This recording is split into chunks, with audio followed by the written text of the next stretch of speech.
नमस्कार मित्रांनो, लग्नानंतर होईलच प्रेम या मालिकेच्या आजच्या भागात आता वसू रम्याला म्हणतात, रम्या खरंच खूप छान बातमी दिली आहेस असं म्हणत वसू आता रम्याला खास भरवतात. रम्या म्हणते, खरंच खूप छान झालंय. तर रम्याला काव्या म्हणू लागते, पार्थने बनवल आहे आता हे एकदाच. रम्या म्हणते, खरंच. तर काव्या म्हणते की हो खरंच आता. त्याचवेळी त्या ठिकाणी जीवा आणि नंदिनी आलेले असतात. तर मान्नी ताई म्हणतात, या नंदिनी, अगं सगळं काही ठीक आहे ना. तर नंदिनी मान्नी ताईंना म्हणते, हो आई, सगळं काही ठीक आहे. सॉरी तुम्हा सगळ्यांना आमच्यामुळेत रास झाला. मान्नी ताई म्हणतात, ते राहू देत, पण तू बस बर अगोदर. तर मिथून काका म्हणतात, अरे जीवा घास भरवायचा राहूनच गेलाय की. तर जीवा म्हणतो, याच्या बर लक्षात असतं घास वगैरे भरवायचा राहिला आहे. आता जीवा लगेच नंदिनीला घास भरवायला घेतो.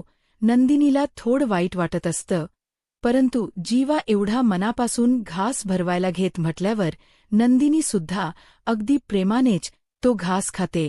तर वसुत्या म्हणतात की येणाऱ्या पुढच्या पाडव्याला आता इथे रम्याच्या बाजूला कोणीतरी बसून रम्याला घास भरवेल हो की नाही.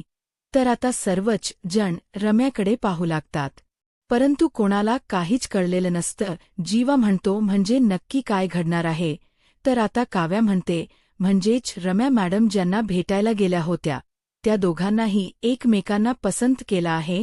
दोघेही एकमेकांना क्लिक झाले आहे. आता हे ऐकून सर्वच जण खुश होतात, रम्यासाठी टाळ्या वाजवतात. तर नंदिनी रम्याच कौतुक करत म्हणते, रम्या खरंच खूप गोड बातमी आहे. खरं सांगायचं तर आजच्या चांगल्या दिवशी खूप छान सुरुवात करतेस आणि हा बदल खरंच खूप चांगला असेल. तर सर्वजण रम्याच कौतुक करतात. आता रम्या वसुवंत्यांकडे पाहते आणि मनाशीच म्हणते की हो लवकरच कळेल की नक्की कोणते कोणते बदल घडले आहेत. आणि हो लवकरच मला घास भरवणारी व्यक्ती कोण आहे हे तुम्हालाही कळेल. आणि तसंही मी नवरा नाही प्याद शोधले. प्याद आता त्याच प्यादाचा उपयोग करून मी माझ्या राजापर्यंत कशी पोहोचते ते बघतच रहा. आता रम्याच्या डोक्यात मात्र खूप मोठं षड्यंत्र शिजत असतं, परंतु कोणाला त्याबद्दल काहीच माहीत नसतं. तर दुसरीकडे पाहायला मिळतं ठरल्याप्रमाणे पार्थ आता काव्याला किचनच्या कामामध्ये मदत करत असतो, स्वयंपाक बनवायला मदत करत असतो. आता काव्याने पार्थला कांदा चिरायला सांगितलेलं असतो, परंतु कांद्याने मात्र पार्थला चांगलंच रडवलेलं असतं. पार्थ रडत असतो आणि हे पाहून काव्या मात्र हसू लागते. तर दुसरीकडे पाहायला मिळतं नंदिनीसुद्धा तिचं वजन कमी करण्याच मनावर घेते आणि जीवाने सुद्धा तिला या तिच्या निर्णयामध्ये साथ दिलेली असते. आता जीवा घरच्या घरी तिला जिम कशी करायची हे शिकवत असतो. जेव्हा जेव्हा नंदिनीचा तोल जातो तेव्हा तेव्हा सावरण्यासाठी जीवा नंदिनी सोबत असतो. आता जीवा ते शिकवण्यात सोडून नंदिनीमध्ये मात्र हरवून गेलेला असतो. नंदिनी जीवाला भानावर आणत विचारते, काय झालं, शिकवताय ना तुम्ही आता. जीवा जिम शिकवत असताना पुन्हा एकदा नंदिनीचा तोल जातो, परंतु जीवा मात्र तिला अगदी प्रेमानेच सावरतो. तर इकडे मात्र पार्थचे अश्रू अनावर झाले म्हटल्यावर काव्या आता लगेच पार्थची काळजी करत काव्या पार्थकडे येते आणि पार्थच्या डोक्यावर कांद्यात साल ठेवते. आता पार्थ ते खाली पाडतो आणि काव्याला विचारतो, हे काय. काव्यामध्ये गप्प राहायचं असं म्हणत काव्या पुन्हा एकदा पार्थच्या डोक्यावर कांद्याचा तुकडा ठेवते. तर आता मात्र पार्थचे अश्रू गायब होतात. पार्थ खुश होतो आणि म्हणू लागतो, अश्रू गायब. तर काव्या म्हणते, आता कळालं का. तर दुसरीकडे पाहायला मिळतं जीवा नंदिनीला वर्कआउट कसं करायचं हे शिकवत असतो आणि नंदिनी जीवा शिकवेल तसं करतही असते. आता नंदिनी आणि जीवा यांच वर्कआउट चालू असतं. नंदिनीला ते करून खूप मज्जा येत असते. नंदिनी जीवाला म्हणते, हे तर खूप सोप आहे. जीवा म्हणतो, हो काय कळेल पुढे पुढे काय सोप आहे. तर दुसरीकडे काव्या आता पारची गंमत मान्नी ताईंना सांगत असते आणि म्हणू लागते, हो आई, अहो खरंच मला हसायला येत होतं, म्हणजे असे बोलत होते ना काव्या, मी खरंच थकलो आहे. मला उद्या स्वयंपाक करायला नाही जमणार. उद्या मला वालाच बीड द्या भाकरी. द्या चपाती, द्या पण भात, हात नको हमटी चालेल असं म्हणत दोघेही खूप हसत असतात, पार्कची मज्जा घेत असतात. तर माने, ताई म्हणतात, काय बाई, तुझा नवरा? तर काव्या म्हणते म्हणून तर मी वाल सोलून ठेवले, त्याची तुम्ही भाजी बनवलीत, आता आपण डबा भरला आहे, आता मी ऑफिसला जाऊन येते आणि माझ्या थकलेल्या नव्याला अगोदर डबा देऊन येते. तर मान्नी, ताई म्हणतात, जाग बाई, जा. तर आता काव्या म्हणू लागते, लवकरच निघावं लागेल, नाहीतर ट्राफिकमध्ये अडकेन ना मी. मान्नी, ताई म्हणतात, हो. तर मान्नी ताई पुढे म्हणतात, हे ना सगळे देशमुख मेले सारखेच आहेत, सगळ्यांना ना खाण्यापलीकडे काही सुचत नाही, तरी नशीब माझ, त्यांना खाण करून देणाऱ्या बायका मिळाल्यात नाही. तर काव्या म्हणते, नाही तर त्यांच्यासोबत लग्न कोणी केलं असतं. आता काव्या हसत असते. काव्याच्या चेहऱ्यावरचा आनंद पाहून मान्नी ताई काव्याकडे पाहतात. काव्या विचारते, काय झाले? तर मान्नी ताई काव्याला म्हणतात, काव्या, अगं एक वेळ अशी होती की तू पार्थला डबा नेऊन द्यावास यासाठी मी आणि नंदिनी प्रयत्न करत होतो. त्यावेळी आम्ही वेगवेगळे प्लॅन्स करत होतो आणि आज तू स्वतःहून जेवण बनवतेस आणि पार्ससाठी डबा घेऊन जातेस. कसे दिवस बदलतात, नग आणि भरभर दिवसही ते निघून जातात आणि नात्यांमधली हीच गंमत मला खूप आवडते.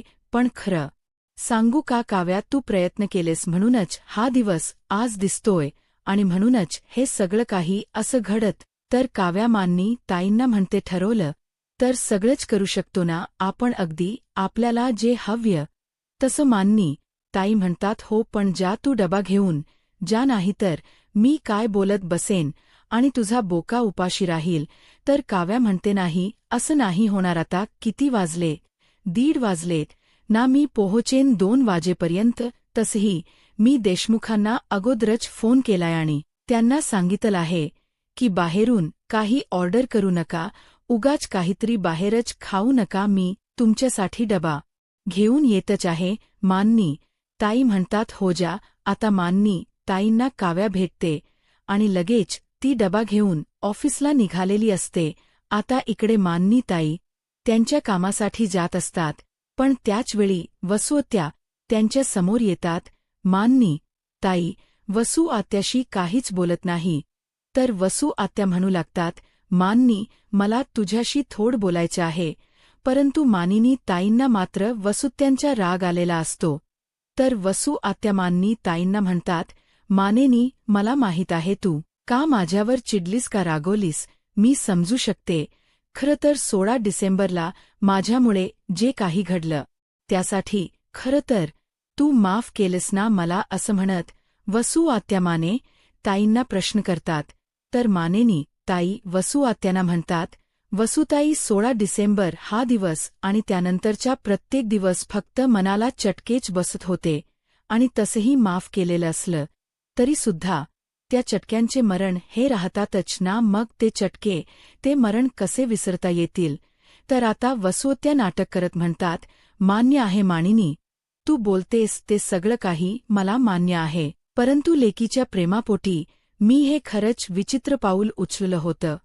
खरं तर मी नको ती वाट निवडली, पण मानेनी मला ना सर्वजण आपण एकत्र असावे असं वाटते, सगळं काही पूर्वीसारखं असावं असंच वाटते मला. म्हणजे असं म्हणत वसुआत्या पुढे म्हणतात, म्हणजे रम्याला ज्यावेळी बघायला येतील ना त्यावेळी आई म्हणून माझ्या घरच्या प्रत्येक माणसांची मला त्यांच्यासोबत ओळख करून द्यायची आहे. खरं तर विजय यांचा फोन आला होता. त्यांच्या घरच्यांना आपल्या सगळ्यांना भेटायचं आहे, त्यांना आपल्या घरी यायचं आहे, अगदी रिसर बघण्याचा कार्यक्रम करायचा आहे त्यांना. आता वसुआत्या असं बोलताच मानेनी ताई विचारतात, हो? वसुआत्या म्हणतात, हो अगं खरंच, पण मानेनी हे फक्त विजय किंवा त्याच्या कुटुंबाला दाखवण्यासाठी नाही, तर मला माझं हे कुटुंब एकत्र हव्य. रम्याच्या लग्नात मला माझं एकत्र कुटुंब पाहायचं आहे, हीच एवढीच इच्छा आहे ग माझी, असं म्हणत वसुआत्या आता चांगुलरपणाच नाटक करत असतात. वसुआत्या पुढे म्हणतात, मला मान्य आहे मानिनी, अगं तुझ्या मुलांच्या सुखाच्या आड मिळाली त्यांचं आयुष्य त्यांचा संसार उद्ध्वस्त केला या सगळ्याबद्दल तर मी खरंच तुझी माफी मागते, परंतु आता घरच्या मुलीचं लग्न आहे, तिची पाठवणी करताना तिने मागे वळून पाहिल्यानंतर तीच घर तिला एकत्र दिसावं एवढीच इच्छा आहे. मान्नी माझी असं म्हणत वसू आत्या मान्नी ताईंच्या समोर हात जोडतात, तर मान्नी ताई म्हणू लागतात, वसूताई प्लीज तुम्ही हात वगैरे जोडू नका, मी यांना सांगते, मी यांचा राग घालवते. तर वसूत्या विचारतात, खरंच मान्नी? ताई म्हणतात, हो खरंच, पण ती मंडळी कधी येणार हे सगळं काही मला सांगा, म्हणजे आपण तशी त्यांच्या स्वागताची तयारी करू. वसूत्या म्हणतात, हो मी त्यांना विचारते आणि लगेच तुला सांगते. वसूत्या पुढे म्हणतात, मला सुद्धा तुमच्याशिवाय कोण आहे? तुम्हीच तर माझं कुटुंब आहात. तू विक्रमला फोन कर आणि त्याला बोलावून घे. त्याला हे सांग की मामा म्हणून तुलाच सगळं काही करायचं आहे, तुलाच माझ्या रम्याची पाठवणी करायची आहे. सांगशील ना ग माने?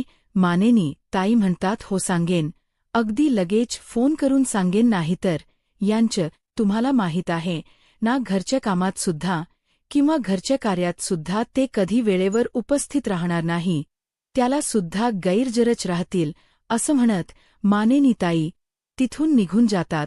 आता हे सगळं काही रम्याने ऐकलेल असतं. रम्या आपल्या आईच कौतुक करते आणि शेवटी त्यांना पत्रिका दाखवते, कारण ती पत्रिका असते शुभ विवाह. पार्थ आणि रम्या वसूत्या सुद्धा खुश होतात आणि रम्याकडे पाहतात. आता त्या पत्रिकेवर असणारी आपली दोघांची म्हणजे रम्या आणि पार्थची नाव पाहून रम्या खुश होते. तर दुसरीकडे पाहायला मिळत मिथून काका समोसे घेऊन येतात आणि म्हणू लागतात, समोसे, गरमागरम समोसे. असं म्हणत ते मान्नी ताईंना विचारतात, नंदिनी कुठे आहे? तिला समोसे आवडतात ना? तर मान्नी ताई म्हणू लागतात, नाही, म्हणजे नंदिनी घरी नाहीये आणि ती समोसे खाणारही नाही. तिचा फोन आला होता की ती आज फक्त एक बाऊल सूप पिणार आहे. आता हे ऐकून मिथून काका म्हणू लागतात, हे कसं काय शक्य आहे? I don't like soup. पण खरं सांगू का, त्या सूपमध्ये काय सुख आहे? खरं सूप तर या समोस्यांमध्ये आहे. बरं ठीक आहे, पण तू खाणार आहेस का वहिनी? तर मान्नी ताई सुद्धा नकार देतात. तर मिथून काका म्हणू लागतात, बरं ठीक आहे, तुम्ही नका खाऊ, मी आणि वसूताईच खाऊ. असं म्हणत पुन्हा एकदा समोसे, गरमागरम समोसे. असं म्हणत मिथून काका तिथून निघून जातात. तर इकडे मानेनी ताई संध्याकाळची दिवाबत्ती करतात आणि सायंकाळच्या प्रार्थना म्हणत असतात. त्याचवेळी काव्या आणि नंदिनी घरी येतात. काव्याची खूप चिडचिड झालेली असते. नंदिनी तिला शांत करण्याचा प्रयत्न करते, परंतु काव्या काही शांत होत नाही. आता मानेनी ताई काव्याला विचारतात, काय झालंय? आता काव्याला काय बोलावं काहीच कळत नाही. काव्या म्हणू लागते, काही नाही. असं म्हणत काव्या तिथून निघून जाते. आता मानेनी ताई नंदिनीला विचारतात, नंदिनी काय झालंय? काव्या एवढी का चिडलीय? तर नंदिनी म्हणू लागते, काही नाही आई, तिची थोडी चिडचिड झाली. तर माने ताई म्हणतात, थोडी, आणि ही तुला कुठे भेटली? तर आता नंदिनी म्हणू लागते, काही नाही, मला पार्थचा फोन आला होता. पार्थने मला सांगितलं की काव्या खूप चिडली आहे. मग मी काय ऑफिसमध्ये गेली, मॅडमना घेऊन तिथून निघाली. मॅडमना भेळ खाऊ घातली आणि त्यानंतर कशाबशा त्या मॅडम शांत झाल्यात. तर मानेनी ताई म्हणतात, शांत मला तरी वाटत नाहीये. नंदिनी म्हणते, शांत झाल्या होत्या, पण त्यानंतर रिक्षात बसल्यानंतर पुन्हा एकदा मॅडम चिडल्यात, कारण आज त्यांना ऑफिसला पोहोचायला 4 वाजलेत. मानिनी ताई म्हणतात, काय 4 वाजले? ती तर घरातून 1:30-2 वाजता निघाली होती. तर नंदिनी म्हणते की हो, रिक्षामुळेच तिला उशीर झाला. तर दुसरीकडे काव्या मोठ्यानेच म्हणते, हो रिक्षा मला तर रिक्षाचा खूप राग आला आहे. मी इथून गरमागरम डबा घेऊन निघाले आणि एक रिक्षा थांबायला तयार नाही. यहाँ नहीं जा सकते मैडम, वहाँ नहीं जा सकते मैडम, मुझे लंबा भाडा चाहिए. हा काय चंद्रावर राहतोय का? मला एक रिक्षा थांबायला तयार नाही. आणि त्यात हे असं आणि उन्हामुळे एवढा घाम आला होता ना की चेहरा पाहणं लायक सुद्धा राहिला नव्हता. आणि अशा अवस्थेत आपण नव्यासमोर जायचं आणि मग नवरा काय म्हणणार, काही बाई, ही बाई माझ्यासाठी डबा घेऊन आलीये, मला पार्थ खरंच खूप कंटाळा आला आज मी एवढा गरमागरम डबा घेऊन माझ्या नव्यासाठी निघाले आणि 4 वाजता मी ऑफिसमध्ये पोहोचले. याला काही अर्थ आहे का? एक वेळ नव्याचा आपण रुसवा घालू शकतो, नव्याचा नकार पचवू शकतो, पण रिक्षावाल्याचा नकार नाही व पचवू शकत. पार्थ असं म्हणत काव्या खूप चिडलेली असते. आता पार्थला काव्याला कसं नवावं काहीच कळत नसतं. पार्थ काव्याला समजावण्याचा, तिला मनवण्याचा प्रयत्न करत असतो, परंतु काव्या काही ऐकून घ्यायला तयार नसते. तिचा पारा एवढा चढलेला असतो की तिला शांत करणं खरंच खूप कठीण असतं. तर पार्थ काव्याला म्हणतो, मग कॅब बुक करायची ना? काव्या म्हणते, कॅब? तिचं तर नाव काढू नका. कॅबवाले म्हणजे रिक्षावाल्यांचा बाप आहे. बाप म्हणजे राईड एक्सेप्ट करायची. एक्सेप्ट केली तर ती वेळेत पोहोचायची नाही आणि जर यायचं नसेल तर अचानक ती कॅन्सल करायची. आणि त्यात काही लोक इतकी बिलंदर असतात ना की फोन करतात, मॅडम मी मागच्या सिग्नलला उभा आहे, तुम्ही तिथे येता का चालत? पण मला नाही यायचं ना चालत, मी माझ्या समोर येण्यासाठी कॅब बुक केली आहे आणि हा तर मला तिथपर्यंत चालत बोलवतोय. असं म्हणत काव्या काही शांत होत नसते. तिच्या तोंडाचा पट्टा काही थांबत नसतो. पार्थ काव्याला पाणी विचारत असतो, परंतु काव्या पाणीसुद्धा प्यायला शांत बसत नाही. काव्या चिडते आणि म्हणू लागते, तुला जर यायचंच नाहीये तर मग तू कॅब का घेतलीस? विकला ती का कॅब का? कशासाठी असं वागतात? आई शपथ मला काहीच कळत नाही. असं म्हणत काव्याचा पारा इतका चढलेला असतो. पार्थने कितीही शांत करण्याचा प्रयत्न केला तरी काव्या काही शांत होत नसते. काव्या पार्थला म्हणते, डोक फिरलंय देशमुख, माझं डोकं फिरलंय. असं वाटतं की हे काचेच ग्लास केव्हा कोणावर तरी फेकून मारावं. तर पार्थ म्हणतो, नाही नको. परंतु काव्या ते ग्लास घेते आणि घटाकट पाणी पिऊन ते ग्लास रिकामी करते. पार्थ काव्याकडे पाहतो तर आता कुठे काव्या शांत झालेली असते. तर आता पार्थ काव्याला म्हणतो, सगळेच रिक्षावाले किंवा कॅबवाले तसे नसतात, म्हणजे थोडे प्रेमळ असतातही. पण मला एक सांगा, तुम्हाला रिक्षाने किंवा कॅबने जायचा काय गरज होती? आपण देशमुख आहोत. देशमुख हे विसरलात का तुम्ही? पार्किंगमध्ये 4 गाड्या उभ्या आहे, मग त्यातली एक गाडी घेऊन जायची ना? पण काव्या काहीच बोलत नाही. पार्थ म्हणतो, कार चालवायला येते आहे ना? सांगा ना. पण काव्या काहीच बोलत नाही. आता पार्थला काही उत्तर द्यायला काव्या तयार नसते. आता पार्थ काव्याकडे पाहत असतो, पण काव्या काहीच बोलत नसते. तर दुसरीकडे पाहायला मिळतं नंदिनी आणि जीवाच्या गप्पा चालू असतात. जीवा आता नंदिनीच्या डाएट लिहून देत असतो आणि म्हणू लागतो, नंदिनी मी एकदमच सगळं काही खाणं बंद करत नाहीये, पण हळूहळू आपल्याला हे डाएट फॉलो करावं लागेल. तर नंदिनी जीवाला म्हणते, थँक यू सो मच जीवा, खरं तर तुमच्यामुळे माझ्या डोक्यावरच खूप मोठं ओझ हलकं झालं आहे.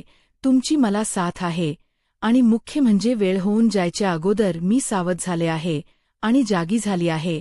तर जीवा म्हणतो, फिटनेस तर पाहिजेच आणि आता कुठे आपलं लग्न झालं आहे, आपल्यात फिटनेस हवाच. कारण बघ ना, उद्या जर आपण कुठे बाहेर फिरायला गेलो तर तिथे स्पोर्ट ॲक्टिव्हिटी वगैरे असतील तर आपला फिटनेस असायलाच हवा. नंदिनी म्हणते, हो अगदी खरं आहे आणि बायकांना तर फिटनेस असायलाच हवा. कारण कसं आहे ना, घरची किती काम असतात, त्यात दगदग असते. आपण सगळ्या कुटुंबासाठी वेळ देत असतो आणि त्यात पुढे जाऊन आपल्याला बाळ झालं तर मग फिटनेस तर असायलाच हवा ना. आता हे ऐकून जीवा लगेच मागेऊन पाहतो. नंदिनी दचकते. तर जीवा नंदिनीच्या बाजूला जाऊन बसतो आणि नंदिनीला विचारतो, बाळ हव्य? आता मात्र नंदिनी लाजू लागते. तिथून उठून जात असते, पण जीवा तिचा हात पकडवत तिला तिथेच बसवतो आणि म्हणू लागतो, खरंच बाळ हव्य?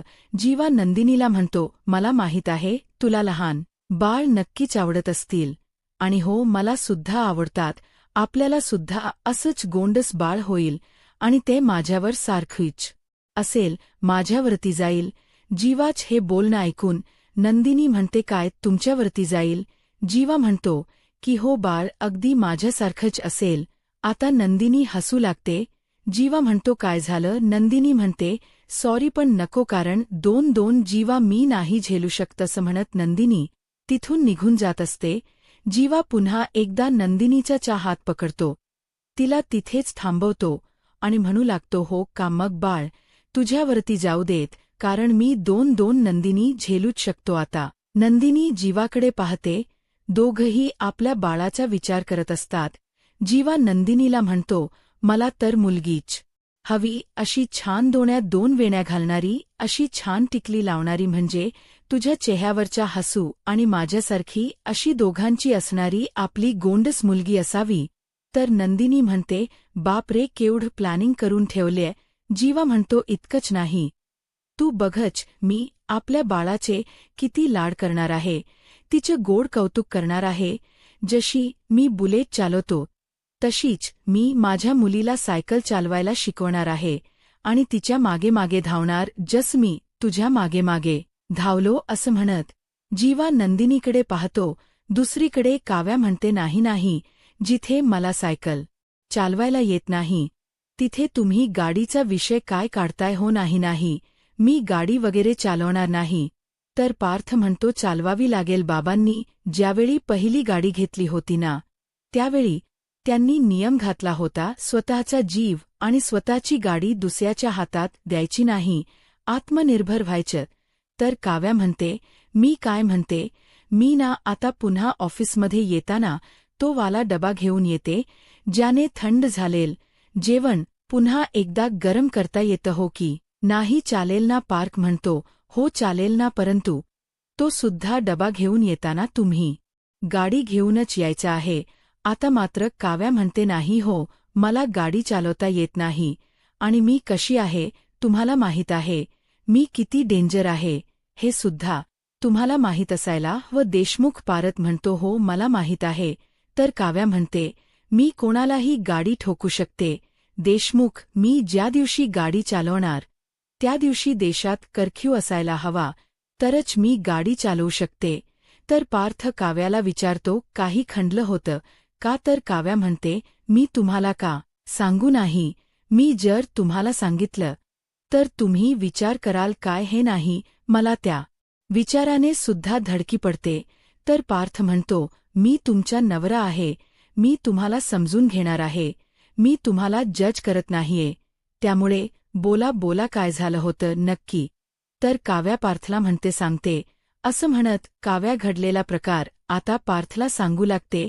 काव्या पार्थला म्हणते नंदिनी धनंजय मोहिते 12वीत पहिली आली आणि म्हणूनच त्या आनंदात बाबाने तिला एक आता पार्थला चांगलेच थपाटे घालते. दोघेही खूप खुश असतात परंतु इकडे मात्र घरात खूप भलतंच घडलेलं असतं. आता या सगळ्यातून काव्या आणि नंदिनी मानिनी ताईंना सावडतील का आणि आता दोघेही घर सावडू शकतील का. आता पुढे काय होईल हे पाहायला आत्ताच माझा महाराष्ट्र या यूट्यूब चॅनलला सबस्क्राईब करा. धन्यवाद.